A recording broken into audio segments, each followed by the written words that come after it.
6. Parts of the Wabash Valley dealing with an increase in church thefts. I'm News 10's Rondrell Moore, and coming up, I'll explain what officials say you need to be looking out for. Trial date set. The man accused of a fatal Terre Haute shooting learns when he'll go to trial. Temperature's going to be a little bit cool to start off the day tomorrow, but warm up in the afternoon. How long does this nice weather last? I'll have the answers. Now, the Wabash Valley's most watched newscast. This is News 10 Night Watch. Good evening. We are following breaking news out of Terre Haute tonight. That's where authorities confirm a man stabbed someone. It happened just before 11 o'clock tonight. Details are few at this time, but we do have a news crew on the scene. It happened on South 8th Street in Terre Haute. News 10's Rondrell Moore is live from the scene tonight. Rondrell, what information do you have for us? All right, Mark Patrice, I'm right here at the corner of 8th and McCampbell here in Terre Haute. You can see behind me, that's where most of the action is happening. They have a house taped off right now. Now, we've only been on the scene for just a few minutes, but since we've been here, we have seen one person looking to be taken by paramedic to a hospital, at least one person taken. We've talked to some bystanders, and they, too, say that it was a stabbing. We have gotten that confirmed with sheriff's deputies who say that they are working a stabbing right now. Now, in terms of exactly how many people are involved or who may or may not be in custody, we still are trying to find out that information. But as you can see, a lot of activity going on right now. We're going to try to find out that information and, of course, bring it to you both on air and online when that becomes available. All right, thank you very much, Rondrell, and of course we'll continue to follow that story. A rash of burglaries has some Illinois sheriff's deputies speaking out. But it's not just the thefts that have them concerned, it's where they're happening. News 10's Rondrell Moore travels to Illinois to find out what's going on and what you need to know. When you drive by one of these, you may be thinking of some famous words, maybe like this well-known phrase. But in Crawford County, Illinois, the sheriff says someone's been skipping Bible study. They've got to be pretty low life to break into a church and go into a church and steal anything as far as that goes. 4 churches over the weekend hit by thieves, something that doesn't happen often, especially here. One of those thefts happened here at Grace United Methodist Church just outside of Palestine, but it's not just the theft itself that's baffling officials.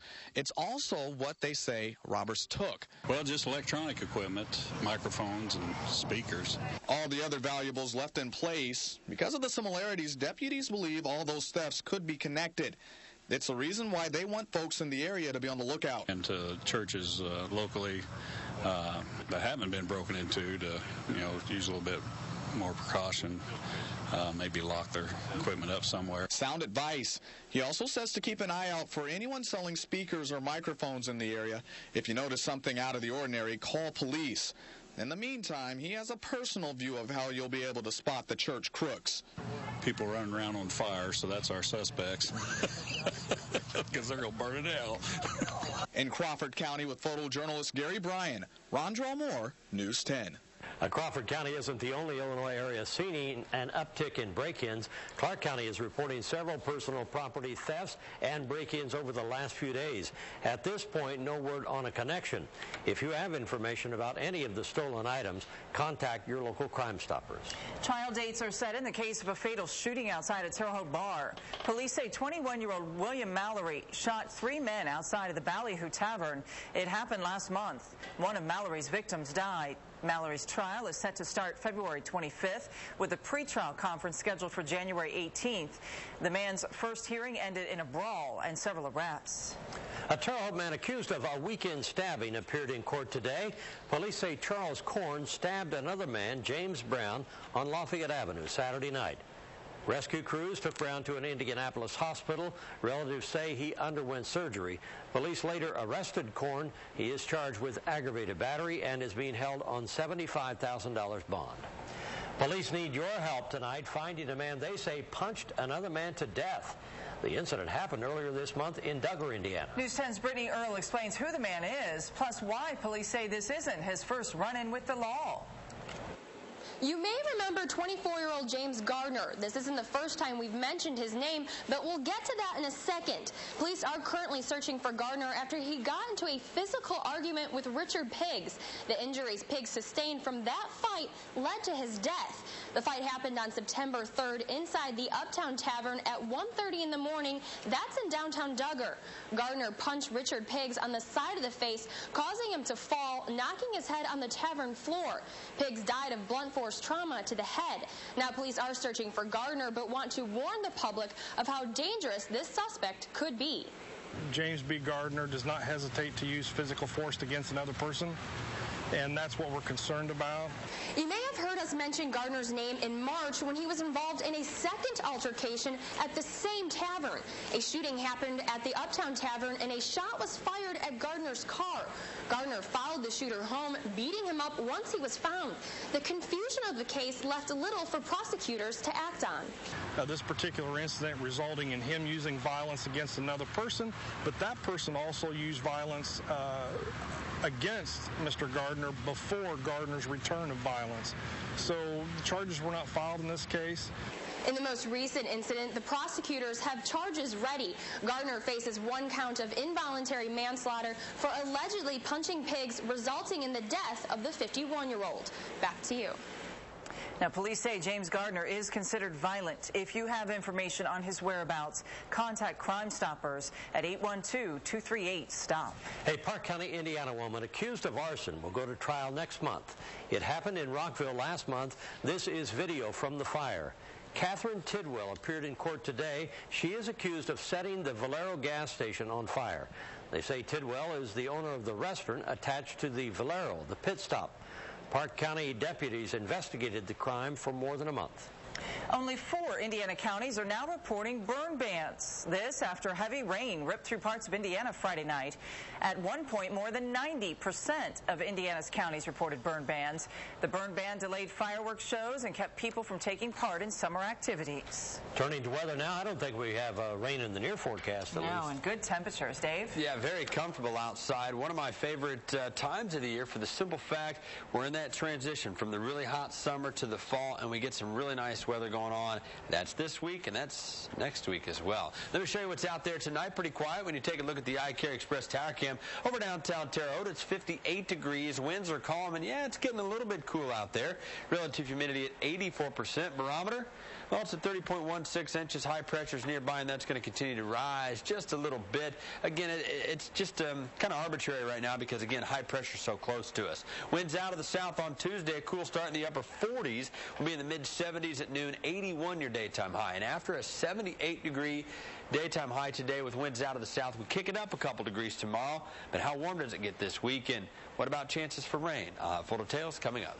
Thank you, Dave. Vigo County school system on track for another year. The school board approved the budget for the 2013 school year at tonight's meeting. One of the priorities for this coming year is technology improvements. The total budget is actually $1.5 million less than last year, partly due to some debt payments falling off. This brings the total down to $143.5 million for the next calendar year. We're very fortunate here that we've had an ongoing cost conservation program, that we've maintained a good cash balance on our funds. We haven't had to go to the taxpayers and present any major changes. There is no property tax levy for this budget. From here, the budget will be assigned to area schools. Indiana State University wants to enroll its largest student body ever. University leaders say the school is on track to welcome more than 14,000 students. It hopes to make that goal by 2017. Leaders say the school is ahead of schedule. This year, the university welcomed 12,000 students. Vigo County officials want to warn you about a potential scam going around. Officials say someone is making calls claiming to be Publishers Clearinghouse. They say the scammer asks the victim for personal information to claim the prize. But the prize never comes, and the scammer gets your information.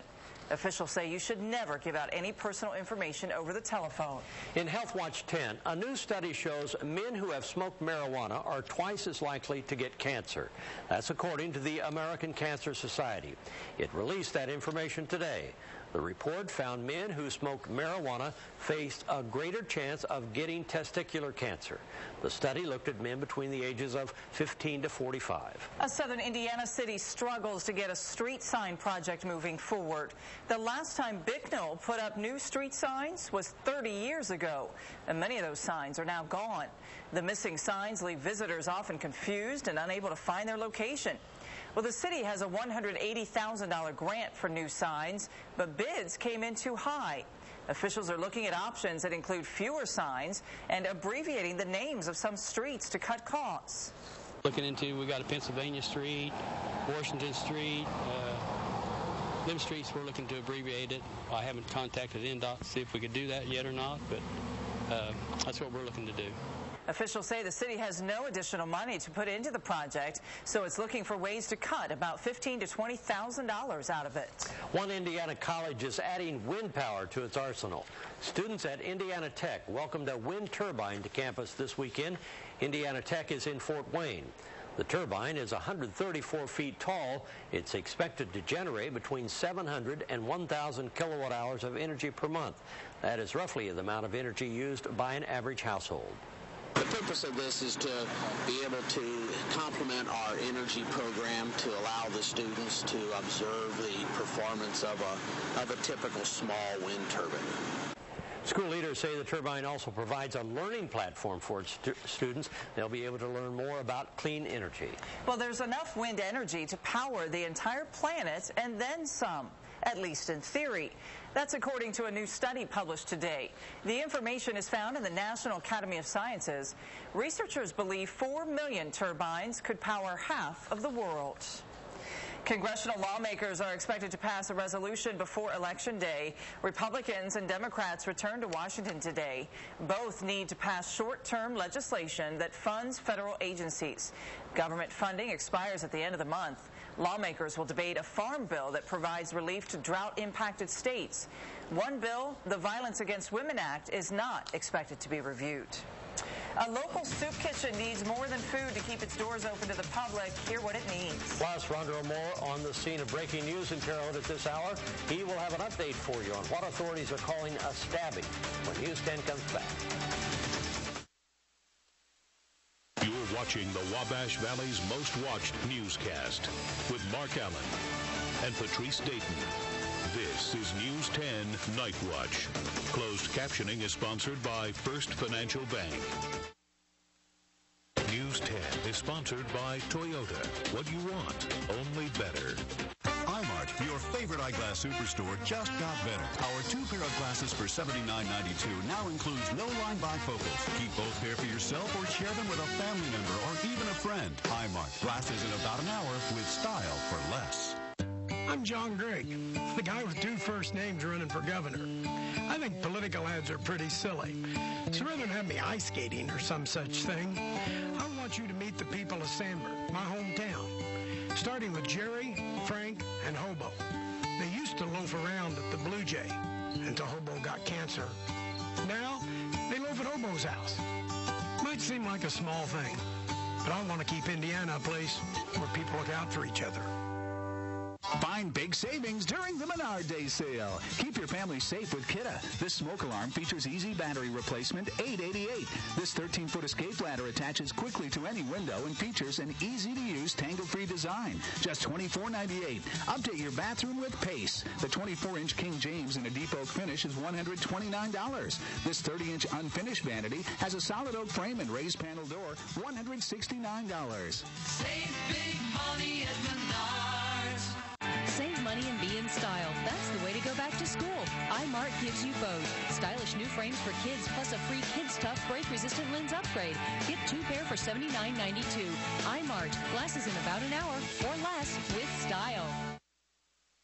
We are continuing to follow breaking news out of Terre Haute tonight. That's where authorities confirm a man stabbed someone. It happened just before 11 o'clock. Details are few at this time, but we do have a news crew on the scene. It happened on South 8th Street here in Terre Haute. News 10's Rondell Moore is live via Skype from the scene tonight. Rondell? All right, Mark, Patrice, yeah, we're here. Not an awful lot to update you on. However, I have been able to speak to some neighbors around the area, and they're saying that they have seen a man taken into custody. Now, again, no information on who that man could have been, and again, that's per the neighbors. We're still waiting to get official confirmation from sheriff's deputies. I can tell you that Vigo County Sheriff Greg Ewing is on the scene right now. He just got here. He's surveying the area, checking out exactly what happened. Most of the action, from what it looks like, appears to have happened right behind me at this house. This is 4400 South 8th Street here in Terre Haute. They say that they got the call, just under about 20 minutes or so ago, and that is, of course, again, to a stabbing. Like I said, a lot of the information is unknown. Since we've been here, we have seen an ambulance unit take off. It's unclear whether or not they had a victim in the back of the vehicle.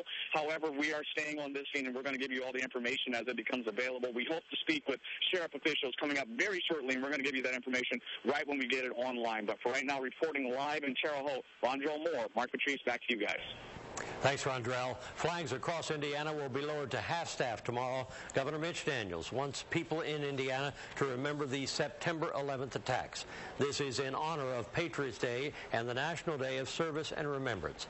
President Obama also called all Americans to observe a moment of silence at 8:46 a.m. Eastern Time tomorrow morning. Well, there is some good news in the weather department. Yeah, let's find out the latest now. Dave? Very comfortable temperatures, guys. That, and if you like the fall weather, which it's not officially fall yet, it's going to be cool during these overnight hours, just like it was this morning. We're going to get into the upper 40s for tomorrow morning. Here's a look at your numbers from today. Your full forecast is next.